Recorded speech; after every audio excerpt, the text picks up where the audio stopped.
In the last session, we have seen up to preparations of vitamin D. In this session, we are going to see about the uses and calcium preparations and viscosity. Coming to the uses of vitamin D. Prophylactically, this vitamin D is given at the dosage of 400 international units per day. And for the treatment point of view, 3000 to 4000 international units will be given per day for the treatment of rickets and osteoporosis. Alternatively, for prophylactic dosage. Alternatively, oral or intramuscular injection of 3 to 6 lakhs units every 2 to 6 month interval can be either 400 international units every day or oral or IM large doses, that is 3 to 6 lakh international units every 2 to 6 month interval. Okay, next one is in metabolic rickets, that is vitamin D resistant rickets, high doses is required. Vitamin D dependent rickets, calcitriol and alpha calcidiol is used. For renal rickets, calcitriol or alpha calcidiol is used. And apart from these two, it is also used in senile or post-menopausal osteoporosis and in hypoparathyroidism and in Fanconi syndrome. Here in Fanconi syndrome, why vitamin D is used means as it helps in increasing the phosphate levels. Okay, the main goal of use of vitamin D in Fanconi syndrome is not to rise the calcium. As it rises the phosphate level, that's why it is used in Fanconi. Next one is calcipotriol, which is used as a topical preparation for the treatment of psoriasis lesions.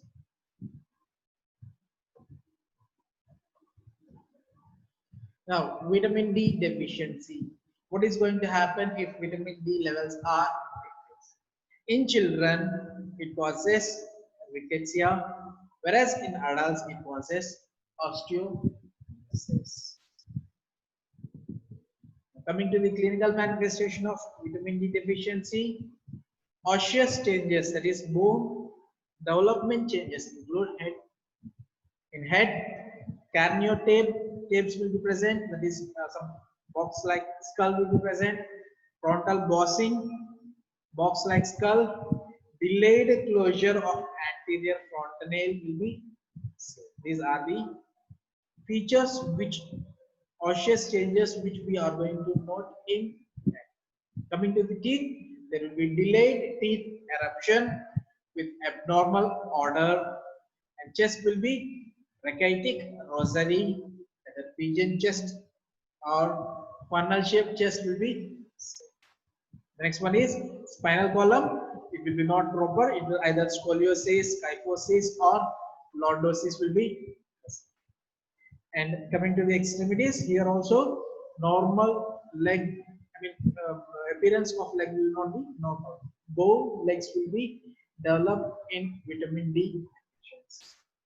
And rachitic dwarfism is, and apart from the osseous changes, coming to the muscular system, it causes pot belly, late in standing and walking, and motor development will be delayed, and other mental and nervous symptoms will be noted with vitamin D deficiency. Now, these are the features which you can see in rickettsia: bow legs, funnel-shaped chest, pot belly, box-like skull. These are the features which are seen in rickettsia due to vitamin D deficiency. Bow-shaped legs. And coming to the treatment, food and nursing care should be taken. Mental and nervous complications should be prevented. And the special therapy is vitamin D should be given. That is given at the dosage of 2000 to 4000 international units per day for 2 to 4 weeks. Then change to prophylactic dosage. Okay, prophylactic dosage 400 international units per day, or large doses every 2 to 6 months can be. Prevention. Prophylactically, where vitamin D can be used is in pregnant and lactating women should be given adequate amount of vitamin D. And it should be advised to have sunbath. And that means she or he has to stay in the sun and advocate breastfeeding and give supplementary food on time. And vitamin D supplementation is required in premature deliveries or premature labor, in twins and weak babies at the dosage of 800 international units per day. For term babies and infants, 400 international units per day. And for those babies who cannot maintain a daily supplementation, large doses, that is 1 lakh to 2 lakh international units, will be given by intramuscular. And apart from these, calcium supplementation should be given.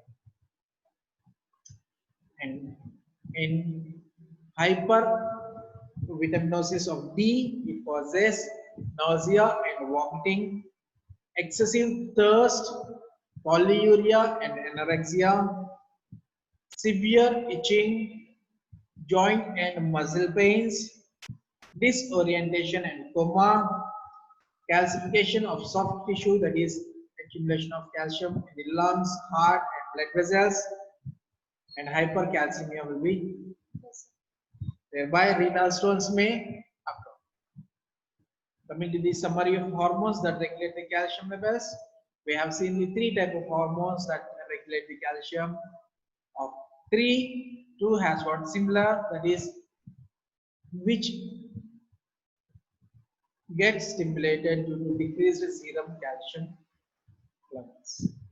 Action is it increases the resorption of calcium from the bones, it decreases the excretion of calcium from the from the kidney, and increases the absorption of calcium. And opposite action will be seen with the calcium. Next one, hypocalcemia, where the calcium levels are decreased below 9 mg per deciliter. Then it causes increased neuromuscular irritability, paresthesia, tetany, seizures, laryngeal spasm, teeth hypoplasia, skin and nail atrophy will be noted or manifested with hypocalcemia. So coming to the preparation of calcium, we have 5 types of calcium preparations are there: calcium chloride, calcium gluconate, calcium lactate, calcium dibasic phosphate, and calcium carbonate. Calcium chloride, which has got 27% of calcium, which is a highly irritant and not for intramuscular. Even though it is used orally, it is also irritating. Calcium gluconate, 9% of calcium, non-irritating, produces a sense of warmth produced on injection. Calcium lactate, which has got 13% of calcium, orally well tolerated and non-irritating. And calcium dibasic phosphate, 23% calcium, used as antacid and calcium. Calcium carbonate, 40% of calcium is present, which is tasteless, non-irritating, and used also as an antacid. Now, coming to the uses of calcium preparations, it is used in tetany, which is mainly because of hypocalcemia. 10 to 20 ml of calcium gluconate will be injected IV over 10 minutes. And this 10 to 20 ml of calcium gluconate will have 90 to 180 mg of, followed by slow IV infusion. Total of 50 to 100 ml of 10% calcium gluconate is required to reverse the muscle spasm over 6 hours. Long-term oral treatment is 1 to 1.5 grams of calcium daily is instituted along with the vitamin D in other uses of calcium. It is used as a dietary supplement in the children, in the young adults, pregnant, and lactating female, the men, women more than 50 years of age as a who are not taking hormonal replacement. Apart from this, as a dietary supplement, it's also used in osteoporosis and along with the vitamin D and placebo. As a placebo drug, calcium is used, calcium preparations are used as an antacid for the treatment of hypermagnesemia and hypercalcemia. Calcium preparations are used. What calcium will do in hypermagnesemia and hyperkalemia means it will antagonize the actions of magnesium and potassium at the cell membrane. So, in cases of hypermagnesemia and hyperkalemia, calcium preparations are used.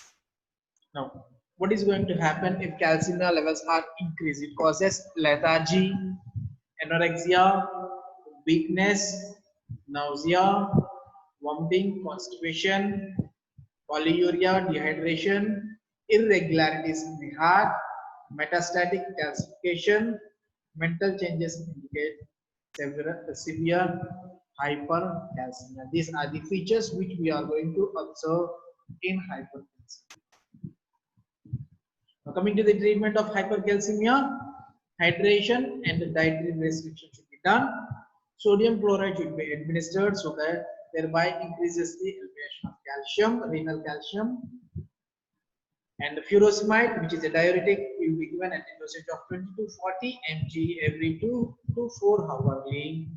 And apart from this, glucocorticoid is given to reduce the absorption of calcium from the intestine and to increase the excretion of calcium from the kidneys. Next, calcitonin will be given at the dosage of 4 international units per kg subcutaneously or intramuscular route twice or once and can be increased up to 8 international.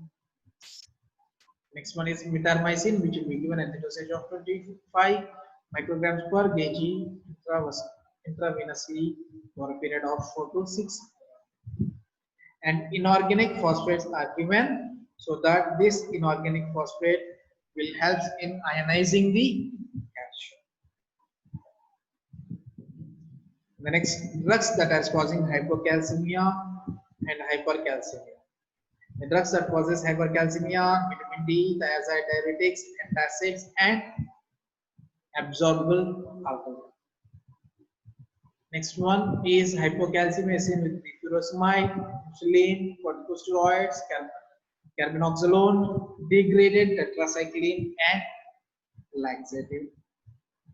These are the substances which causes hypocalcemia. The next one is bisphosphonates. Now, what this bisphosphonates will do means this bisphosphonate will accelerate the apoptosis of osteoclast cells. This bisphosphonates will possess degradation of osteoclast. If osteoclast is degraded or it is apoptosis has happened, then there is no resorption of calcium from the bone will be seen.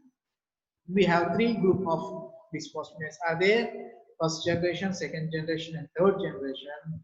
Of these 3 generations, second and third generations are mainly used in various conditions. Coming to the drugs, first generation is etidronate, the second generation is pamidronate and alvedronate, the third generation is risedronate and zoledronate. Coming to the uses of bisphosphonate for osteoporosis, second and third generation bisphosphonates are effective in preventing and treating postmenopausal osteoporosis. Apart from this, it is also used in Paget's disease. In calcitonin therapeutic uses, we have seen that calcitonin will be used in Paget's disease. But the drug of choice or treatment of choice is bisphosphonates. So bisphosphonates are helpful in increasing the apoptosis of osteoclast in patients' disease. Next one is it is also used in the treatment of hypercalcemia of malignancy. Pamidronate or zoledronate are most effective drugs. With this, we have completed the calcium homeostasis. Okay. If you have any doubts, reach me.